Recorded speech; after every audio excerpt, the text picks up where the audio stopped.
It was the wedding of the year, beautifully decorated, with the scent of fresh flowers filling the air and the laughter of friends and family echoing through the grand hall. But just as the groom reached for the bride's hand to say, "I do," a piercing voice cut through the perfect moment. It wasn't a jealous ex, an objection from the crowd, or a mistake in the ceremony. It was his own daughter, standing up with tears in her eyes, determined to stop the wedding. What could push a girl to go against her father on the most important day of his life? And what shocking truth was about to be revealed?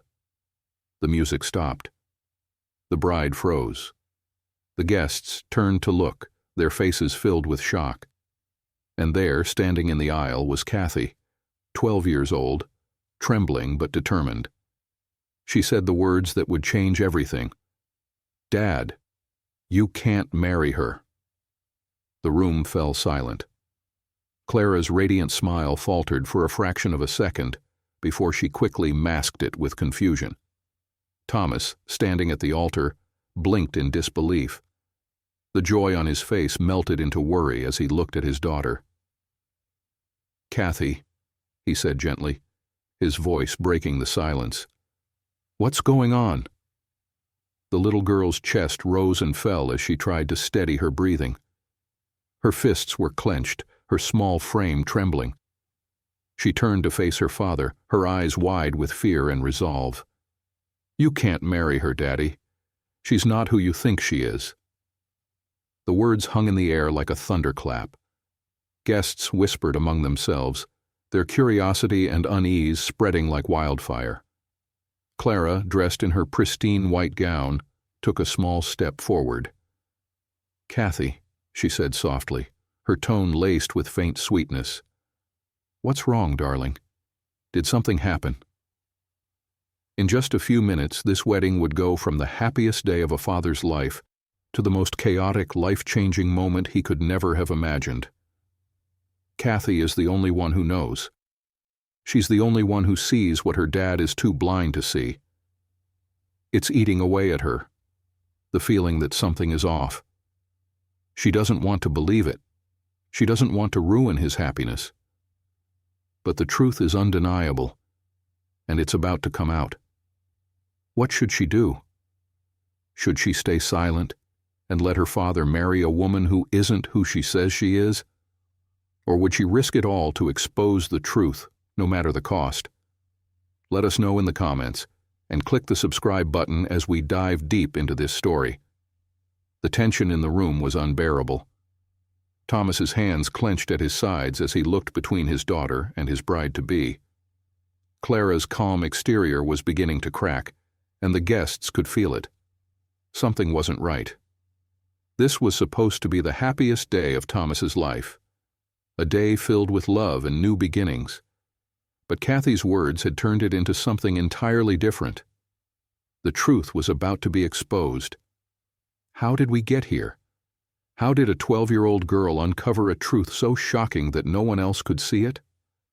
What led to this moment, where a child's courage was the only thing standing between her father and a devastating mistake? This is the story of Kathy, a girl who loved her father too much to stay silent, a girl who saw what no one else did, and a girl who, in one brave moment, stopped a wedding and changed everything. Thomas, a well-loved businessman, a widower, and a father, had finally found love again after years of heartbreak. His daughter, 12-year-old Kathy, was the center of his world. They'd been through thick and thin together after losing his wife, her mother to an illness that left a permanent void in their hearts. Kathy was only 5 years old when her mother passed away. Her memories of her mother were faint. A warm smile, a soft voice singing her lullabies, the scent of lavender that always seemed to linger wherever she went. After her mother's death, it had just been Kathy and her father, Thomas. Thomas did his best to raise Kathy on his own. He worked long hours to provide for her, but he never let his job keep him from being present. He was there for every scraped knee, every bedtime story, every school recital. To Kathy, he wasn't just her dad. He was her whole world. But as much as Thomas loved his daughter, there was a sadness in him that even Kathy could see. It was in the way he sat quietly at the dinner table after she had gone to bed, the way he looked at old photos of her mother when he thought no one was watching. He was lonely. And Kathy knew it. One day, Thomas met Clara at a charity gala. When Clara came into their lives after a while, he introduced her to Kathy as his new love. When Clara came into their lives, everything seemed to change for Thomas. Clara seemed like a blessing, beautiful, charming, and kind. Or so she seemed. She entered their world when Thomas was at his loneliest, offering warmth, companionship, and a seemingly genuine love for both Thomas and Kathy. But appearances can be deceiving. Kathy believed Clara was the best thing that had ever happened to her and her father since the death of her mom. Clara was beautiful, poised, and kind. She had a way of making people feel special, like they were the only ones in the room. When she smiled at Thomas, he felt something he hadn't felt in years: hope. Clara quickly became a regular presence in their lives. She brought warmth and laughter back into their home, and for the first time in a long time, Kathy saw her father's smile. Clara didn't just make Thomas happy, she made Kathy feel special too. She would bake cookies with her, help her with homework, and tell her how lucky she was to have such a wonderful father. For a little girl who had grown up without a mother, Clara seemed like a dream come true. Kathy began to think of her as the mother she had always wished for. She started imagining what life would be like when Clara officially became part of their family. Trips to the park, family movie nights, and bedtime stories just like the ones her mom used to tell her. But the dream didn't last. At first, the changes were subtle. Clara's sweet demeanor would shift when Thomas wasn't around. Her patience wore thin and her kind words were replaced with sharp commands. If Kathy left her toys in the living room, Clara would snap at her to clean them up. If she spilled her drink at dinner, Clara's eyes would narrow with annoyance. "You're old enough to know better," Clara would say coldly. "Do you want your father to think you're a spoiled brat?" Kathy didn't understand why Clara was so different when her father wasn't there. She tried harder to be good, to make Clara happy, but nothing seemed to work. The more time passed, the colder Clara became behind closed doors. Clara showed a darker side. She would scold Kathy over the smallest things, criticize her for how she looked or how she acted.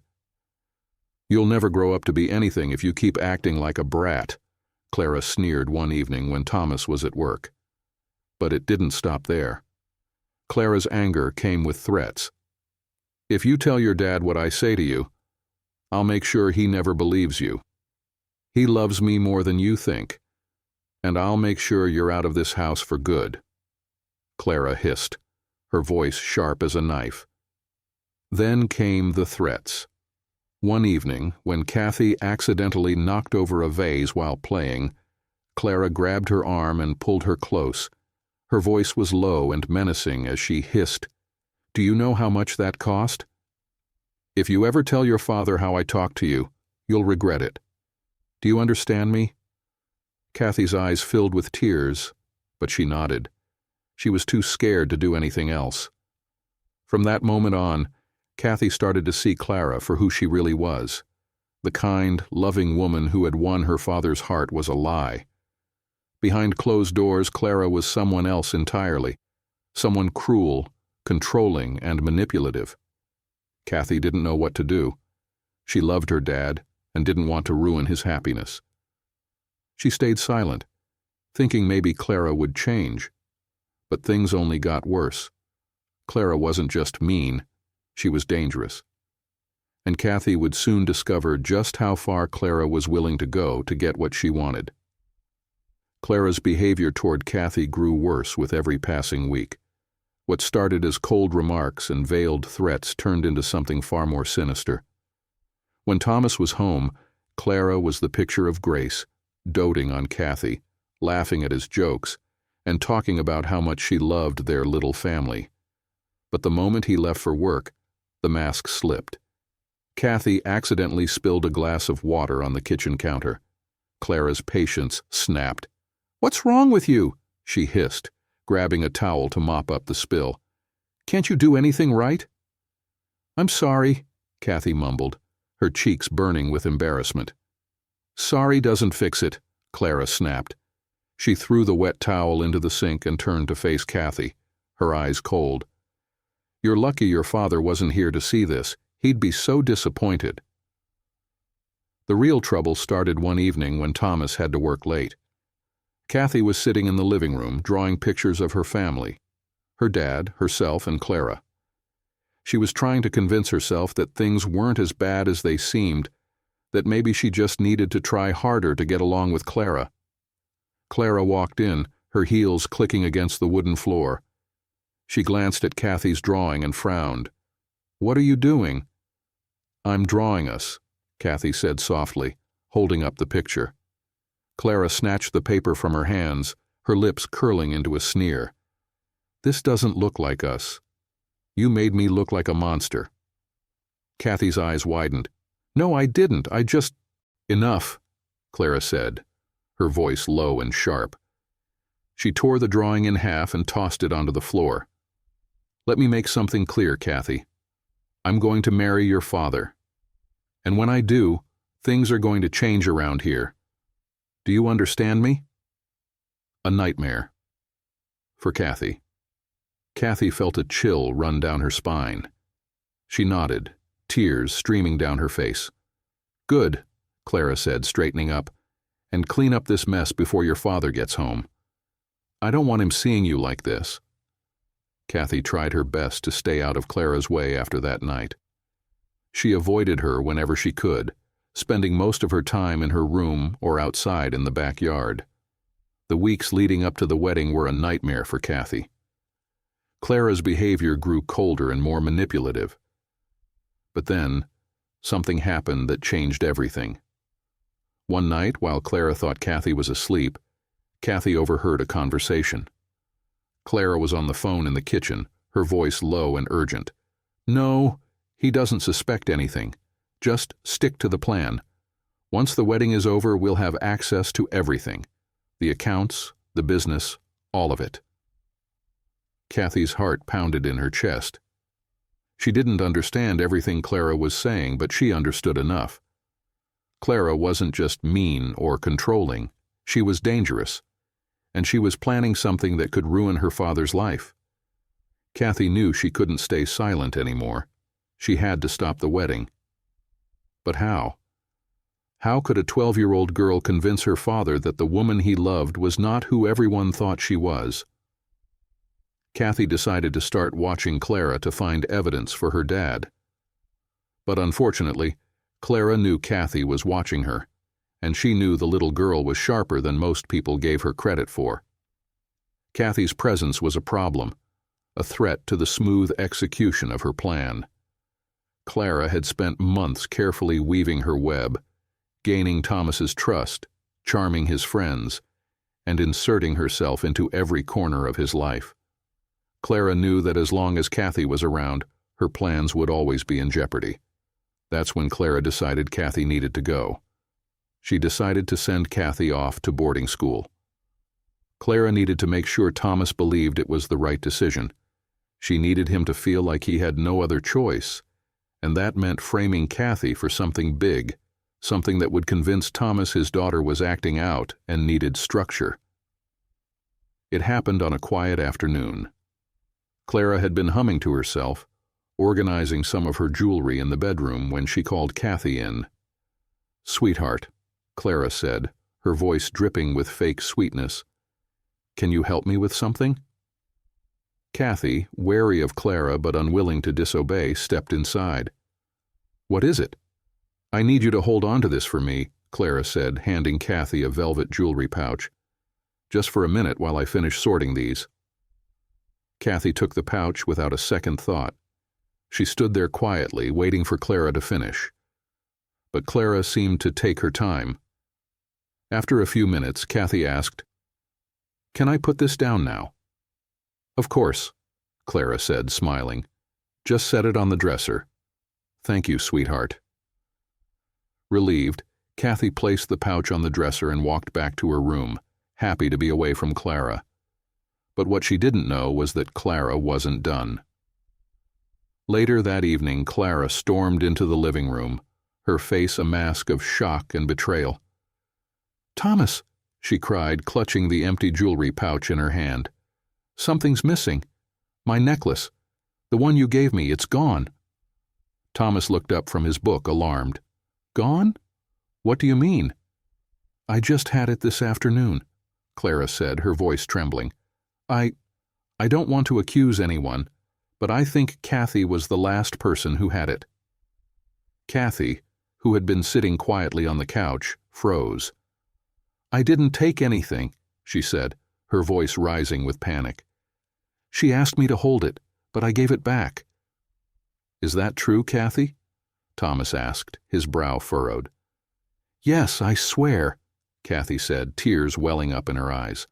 "I didn't take anything." But Clara's tears were more convincing.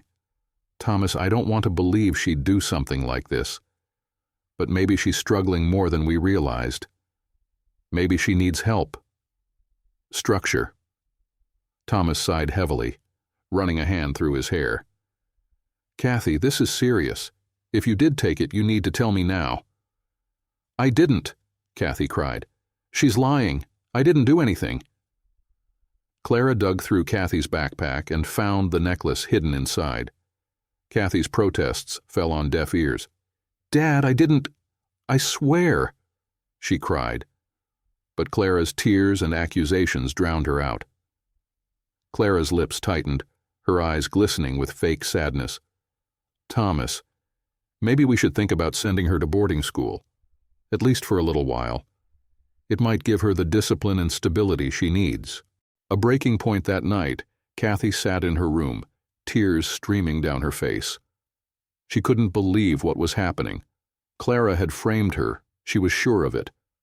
But how could she make her father see that? He had looked so disappointed, so unsure of what to believe. The next morning, Thomas sat down with Kathy at the kitchen table. His expression was soft but serious. "Kathy, we need to talk," he said. Kathy looked up at him, her eyes red from crying. "Daddy, I didn't do it," she whispered. "I didn't take anything." Thomas sighed and reached for her hand. "Sweetheart, I want to believe you. I really do. But Clara wouldn't lie. About something like this. We both saw the necklace in your backpack. I know it's been hard for you to adjust to having her in our lives, and I know you miss your mom, but I think maybe this is part of the problem." "What do you mean?" Kathy asked, her voice trembling. "I think Clara is right," Thomas said gently. "Maybe some time away would help you adjust. Boarding school isn't a punishment, Kathy. It's a chance for you to grow and learn." Kathy pulled her hand away, her heart breaking. "You're sending me away," she said, her voice cracking. "Because of her?" "It's not because of her," Thomas said quickly. "It's because I want what's best for you. I know it's hard now, but you'll see. This will be good for all of us." That evening, Kathy decided she couldn't stay silent anymore. She had to tell her father the truth, not just about the stolen necklace, but about everything Clara had done.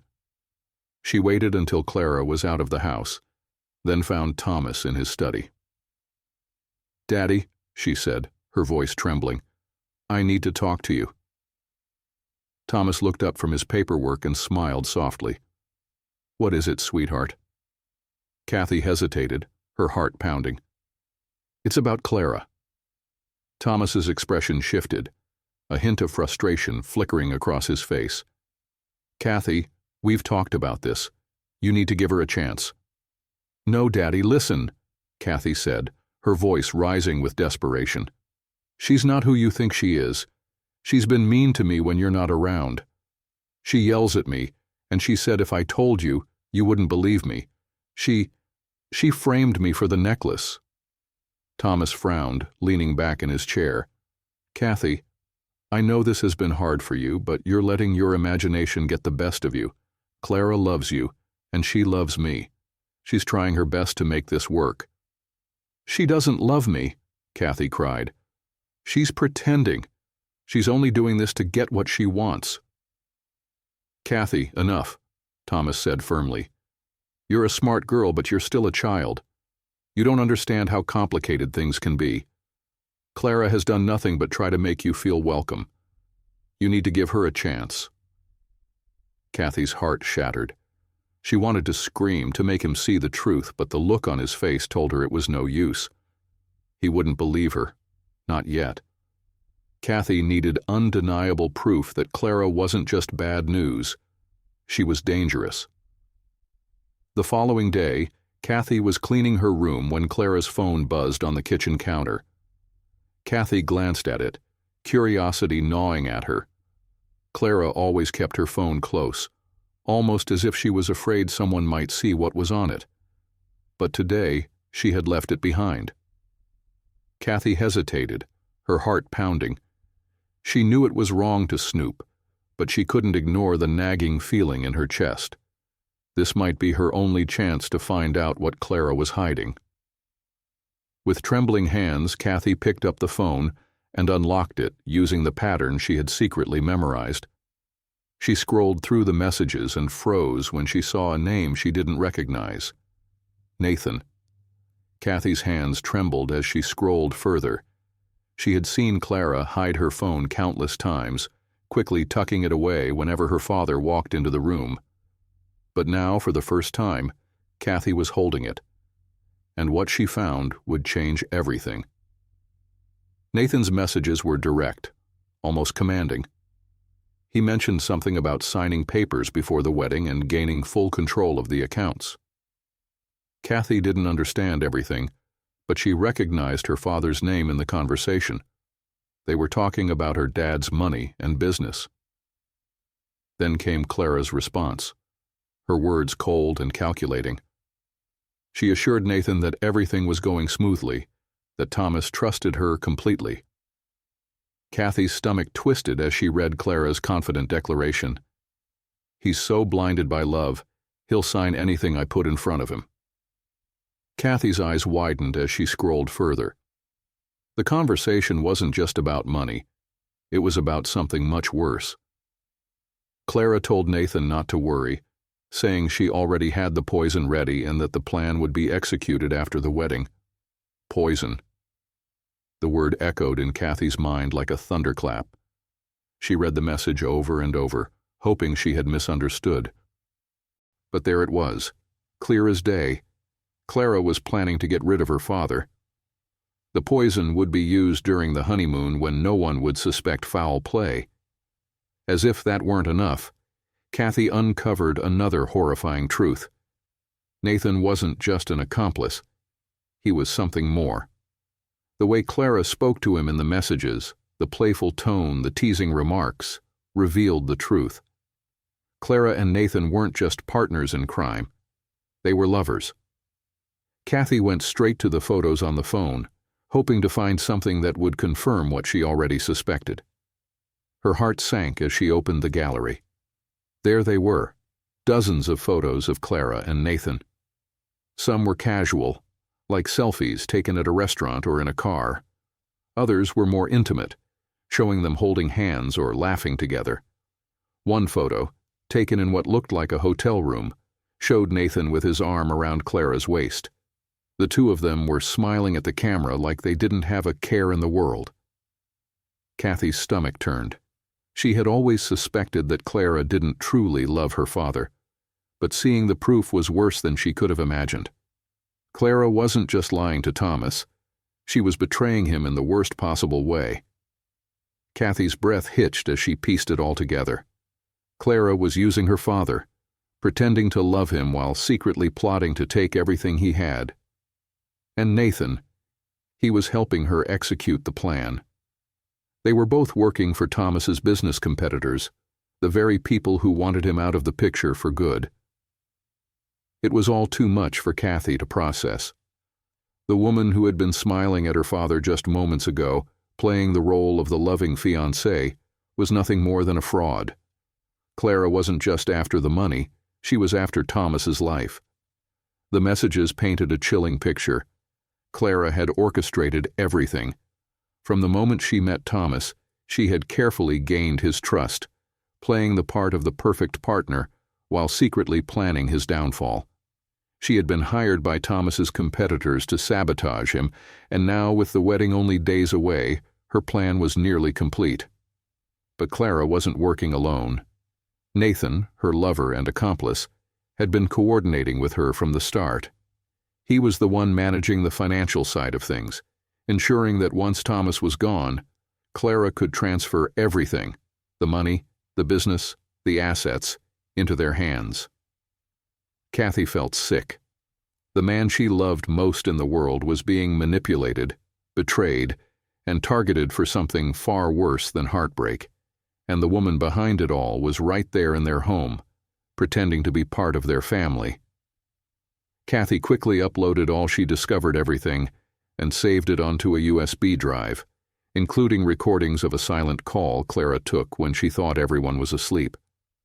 For Kathy, the discovery was both terrifying and heartbreaking. She had always hoped Clara's cruelty was something she could endure, something that would fade over time. But this was different.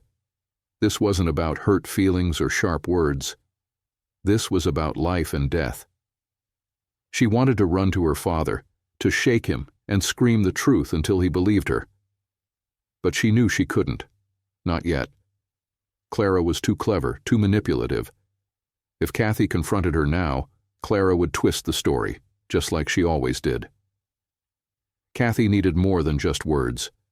She needed a way to prove, without a shadow of a doubt, that Clara wasn't who she claimed to be. Kathy clenched her fists, determination hardening her resolve. She couldn't let her father marry Clara. She couldn't let him sign away his life, literally and figuratively, to a woman who had no intention of loving him. But how could she stop it? How could a 12-year-old girl stand up against a woman like Clara? The following days felt like a blur for Kathy. Every moment she spent in the same house as Clara was unbearable.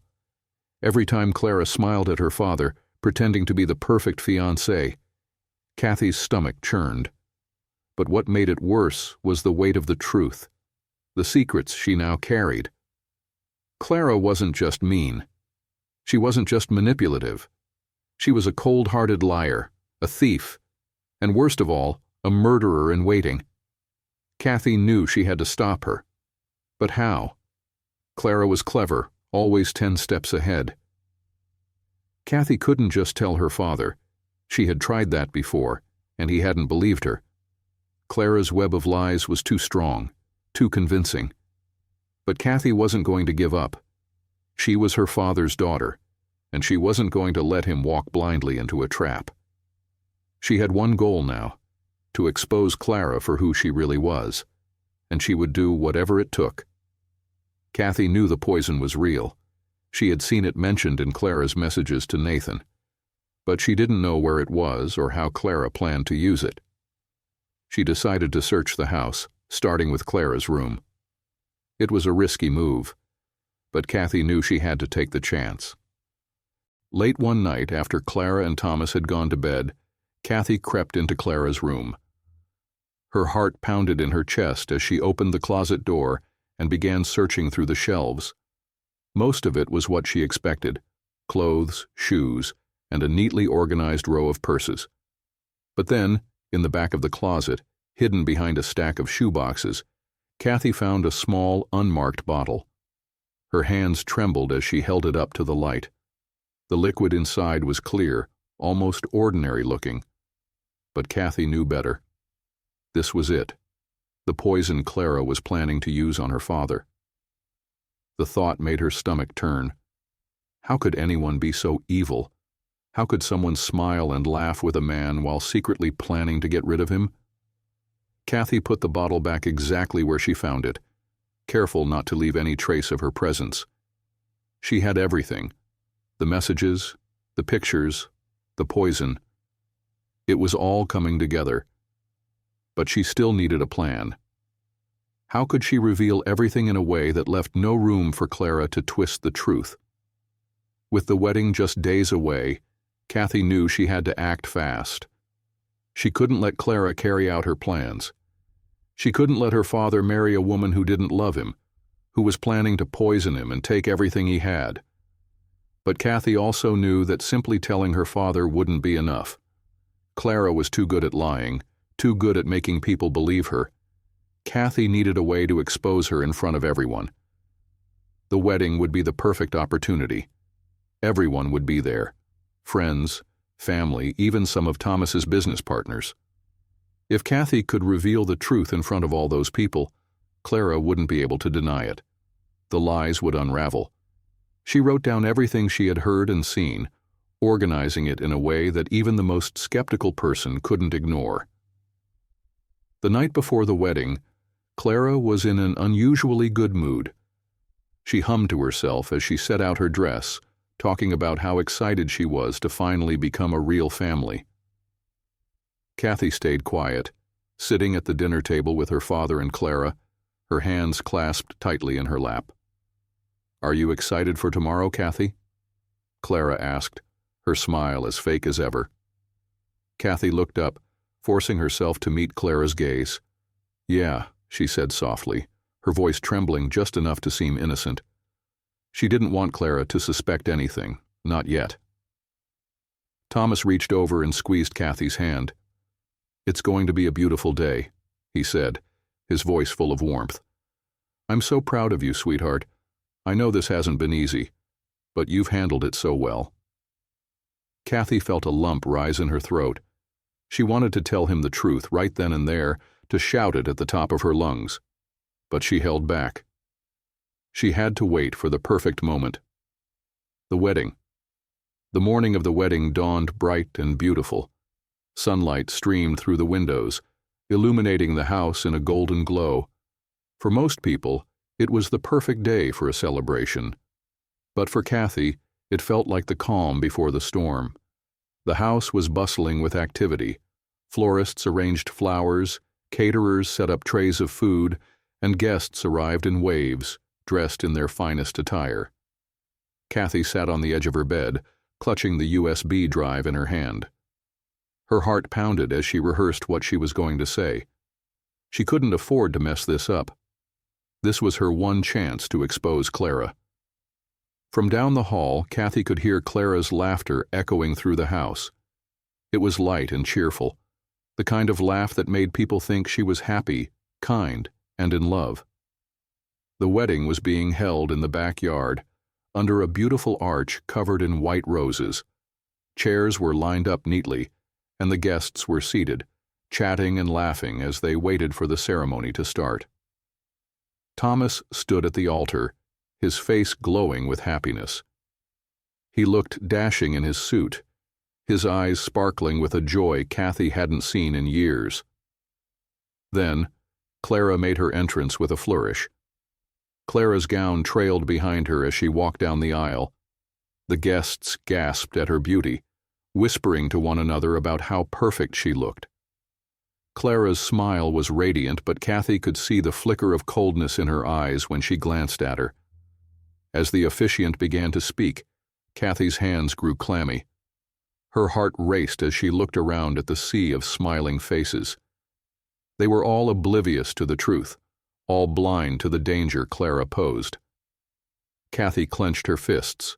She couldn't wait any longer. The officiant's voice rang out, "If anyone here has any reason why these two should not be wed, speak now or forever hold your peace." The guests chuckled softly, clearly expecting silence. But then, from the second row, a small voice broke through the quiet. "Stop." All heads turned. Kathy stood up, her legs wobbly, but her voice strong. "You can't marry her, Dad. She's lying to you." A wave of shocked whispers rippled through the crowd. Thomas blinked, his expression shifting from confusion to concern. "Kathy, what's going on?" Clara's smile froze, and for the first time a flicker of fear crossed her face. "Sweetheart," she said, her voice syrupy and fake. What are you talking about? Did something happen? Kathy ignored her and turned to her father. She doesn't love you, Daddy. She's pretending. She's been lying to you this whole time. Kathy, Thomas said gently, stepping toward her. We've talked about this. I know this is a big change, but Clara loves us. She's been trying her best. No, Kathy shouted, tears streaming down her face. She doesn't love us. She's been lying. She reached into her pocket and pulled out the USB drive. I can prove it. The crowd fell silent. I have recordings, Daddy, Kathy said, her voice trembling. I heard her talking to someone on the phone. She's working with someone named Nathan. She's planning to take all your money, and she's going to... Kathy's voice broke. She's going to hurt you. A stunned silence settled over the guests. Thomas's face paled. Clara's eyes narrowed. This is ridiculous, Clara snapped, her voice sharp now. She's just a child. She doesn't know what she's talking about. But Kathy wasn't done. I saw the messages on her phone, she said, her voice growing stronger. She's working with Nathan. They're planning to take everything you have and... Kathy took a deep breath. She's cheating on you with him. Gasps erupted from the crowd. Guests exchanged horrified glances. Thomas staggered back as if the words had physically struck him. What are you saying, Kathy? He asked, his voice breaking. I'm saying she doesn't love you, Daddy, Kathy said, holding out the USB drive. Everything's on here, the messages, the recordings, even pictures of her with Nathan. Please, you have to believe me. Clara's composure cracked. Her hands clenched into fists, and her voice rose in desperation. This is insane. She's lying. She's jealous and doesn't want to share you. Can't you see what she's doing? Thomas looked at her, his eyes filled with doubt. Is it true? He asked quietly. Are you working with someone named Nathan? Clara stammered, her face turning red. Of course not, Thomas. You know me. You know I would never... Show them the proof. A voice from the crowd called out. Thomas hesitated. Then he turned to one of the guests. Plug it in, he said. A wedding planner hurried forward and inserted the USB drive into a laptop that had been set up for the music. The screen lit up with photos of Clara and Nathan. The messages followed, each one more damning than the last. The final blow came when Kathy played one of the recordings. Clara's voice filled the air. Don't worry. Once the wedding's over, I'll handle everything. He won't see it coming. The crowd erupted into chaos. Guests shouted in shock, their voices rising in disbelief. Thomas's face hardened as he looked at Clara. How could you? He whispered, his voice trembling. The air was electric with tension. People whispered, pointed, and gasped at the images and recordings displayed on the laptop screen. Clara's carefully constructed facade was crumbling faster than she could repair it. No, this isn't what it looks like, Clara yelled, stepping forward and slamming the laptop shut. Her voice, usually smooth and controlled, was now sharp and desperate. She's lying. She doctored those photos, those messages. This is a setup. Thomas stared at her, his face pale and unreadable. Clara, he said, his voice low and trembling. What is she talking about? Tell me the truth. Clara turned to him, her eyes wide and pleading. Thomas, you know me. You know I'd never hurt you. This is just a misunderstanding. Kathy stepped forward, her small frame trembling but her voice steady. It's not a lie, Daddy. I heard her talking to Nathan about taking all your money. I found the poison in her closet. She doesn't love you. She's working with your business competitors and she's planning to hurt you. The guests gasped louder, their disbelief turning to outrage. A murmur spread through the crowd as people began piecing the clues together. Clara's carefully controlled mask slipped further. Her hands clenched into fists, and her voice grew sharper. Enough of this nonsense, she snapped. Thomas, are you really going to believe a 12-year-old over me, after everything we've been through? The room seemed to freeze. Every guest, every pair of eyes was fixed on Clara. The silence was heavy, suffocating, and for the first time since Kathy had spoken, Clara looked genuinely shaken. Her mask of confidence was slipping, and she knew it. Clara's expression darkened, her shoulders stiffened, and for the first time her true self began to show. The sweetness in her voice was gone, replaced by something colder, sharper. "This is ridiculous," she snapped. "Do you hear how crazy this sounds?" But Thomas didn't look convinced. His gaze was hard, cold, and unwavering. "Answer the question, Clara," he said, his voice like steel. "Are you working with Nathan?" Of course not," Clara stammered, her voice breaking. "I don't even know who that is." "Stop talking," Thomas said, his voice rising for the first time. The room fell silent again, the authority in his tone cutting through Clara's protests. Kathy clicked on another recording. Clara's voice filled the air, cold and calculating. "Don't worry, Nathan. Once the wedding's over, I'll have access to everything, the accounts, the business. It'll all be ours. And then we can finally get rid of him." The crowd erupted into murmurs, disbelief etched on every face. Thomas's hands clenched into fists as he played another recording. "Make sure you have the papers ready for him to sign during the honeymoon. He's so in love he won't even read them." The whispers grew louder. Some guests looked horrified, others looked furious. Clara's carefully curated image was falling apart in front of everyone. Thomas turned to Clara, his face a mix of heartbreak and fury. "How could you do this?" he demanded, his voice trembling. "After everything we've been through, after everything I gave you, how could you?" Clara took a step back, her eyes darting around the room as if searching for an escape. "Thomas, I should be—" But he cut her off. "Save it," he snapped. "You lied to me. You manipulated me. You were going to—" His voice cracked on the last words, the reality of the situation hitting him like a tidal wave. "You were going to get rid of me."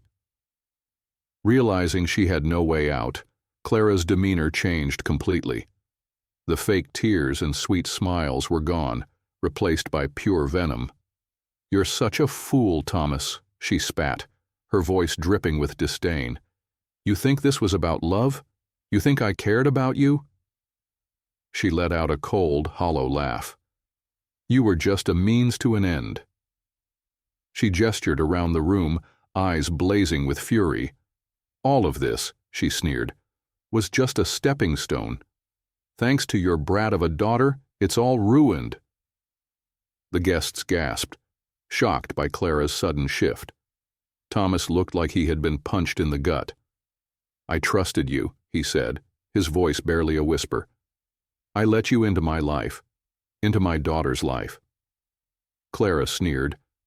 "And that was your biggest mistake."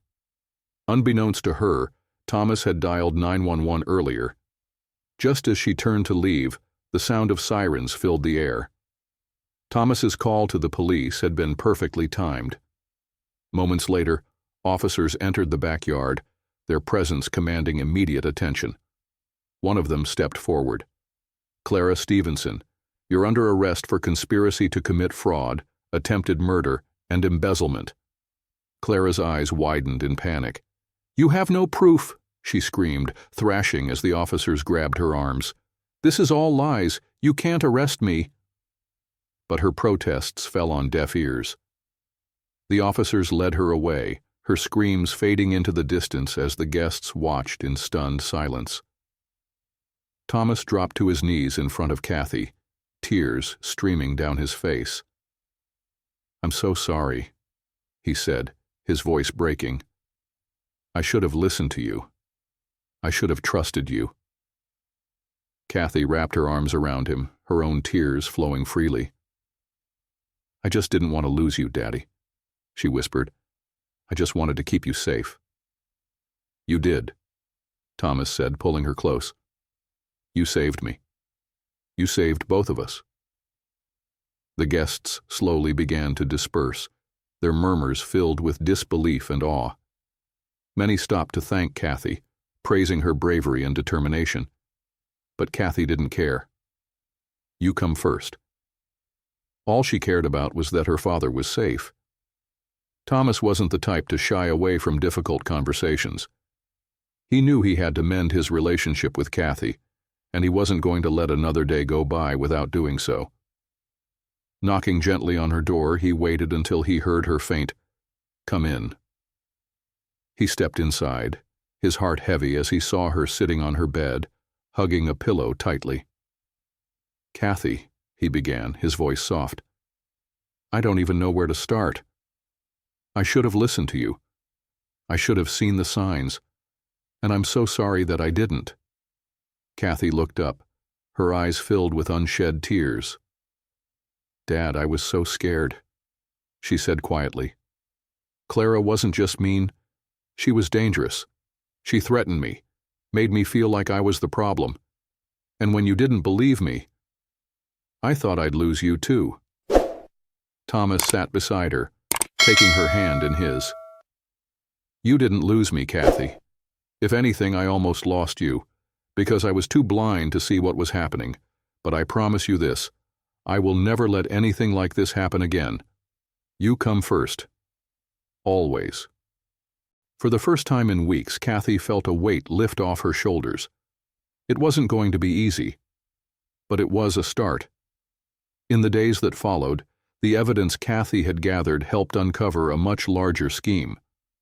Clara and Nathan were part of an organized network targeting wealthy individuals and businesses. Thanks to Kathy, the authorities were able to dismantle the operation and bring everyone involved to justice.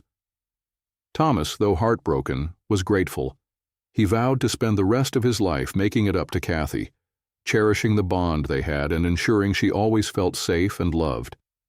As for Kathy, she finally felt at peace. The nightmare was over, and she knew her mother would have been proud of her. Together, she and her father began rebuilding their lives, stronger than ever.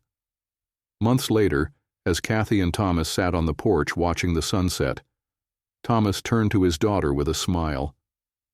"You know," he said, "for all the pain Clara caused, she did one thing right. She showed me just how incredible you are." Kathy laughed, rolling her eyes. "It's about time you figured that out," she teased. But her smile said it all. She had forgiven him, and they were ready to move forward together. The ordeal with Clara had been a test of their strength, but it had also brought them closer than ever.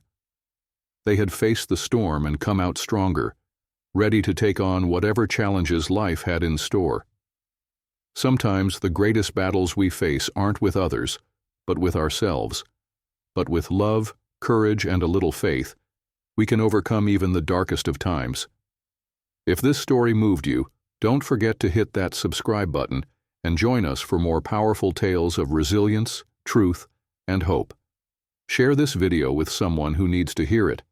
And remember, you have the power to change your story, one step at a time.